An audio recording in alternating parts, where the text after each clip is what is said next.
અમદાવાદના ઓઢવમાં રહેતો 22 વર્ષનો યુવક યુરોપમાં થયો લાપતા. અભ્યાસ માટે જ્યોર્જિયા ગયેલ ધ્વનિત રાજદીપ નામનો યુવક છેલ્લા 6 દિવસથી કોઈ સંપર્ક ન થતા પરિવારજનો ખૂબ જ ચિંતિત બન્યા છે.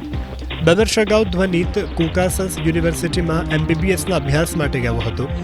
જો કે 14 મે બપોરે મોબાઈલ પર વાત કર્યા બાદ ધ્વનિતની આજ દિન સુધી કોઈ ભાળ ન મળતા પરિવારજનો ચિંતિત છે.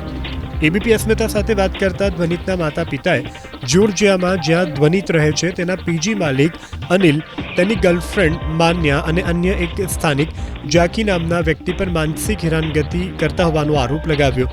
માતા પિતાનો આરોપ છે કે અનિલ, માન્યા અને જાકી કોઈને કોઈ વાતે ધ્વનિતને હેરાનગતિ કરતા તેની પાસેથી નાણાંની માગણી કરીને માનસિક ત્રાસ આપતા હતા. જે વાતથી કંટાળીને ધ્વનિતે ઘર બદલાવી લીધું હતું.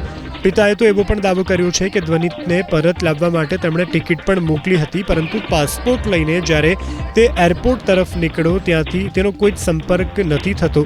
ધ્વનિતને શોધવા માટે તેમનો ભાઈ પણ જ્યોર્જિયા પહોંચ્યો છે, પરંતુ જ્યોર્જિયા પોલીસ તેને કોઈ સહકાર નથી આપી રહી. જેથી આખરે ધ્વનિતના માતા પિતાએ ભારતીય એમ્બેસી, સ્થાનિક સાંસદ અને ધારાસભ્યો પાસે મદદની માંગ કરી છે. એ ત્યાં જે પીજીમાં રહેતો હતો, જે પીજી અનિલ, એની ગર્લફ્રેન્ડ માન્યા અને ઝાંકી એ ચલાવતા હતા, એ લોકો દ્વારા એને મેન્ટલી હેરેસમેન્ટ કરવામાં આવતા. એ રિસન્ટલી હજી 1 મહિના પહેલાં જ ગયો હતો ત્યાં. તો જે મેન્ટલી હેરેસમેન્ટ કરવામાં આવ્યું તેના બદલ તેણે રૂમ ચેન્જ કરવાનું નક્કી કર્યું. તો ચેન્જ કર્યા બાદ એ લોકોએ એને જે ડિપોઝિટ હતી એ પરત ના આપી.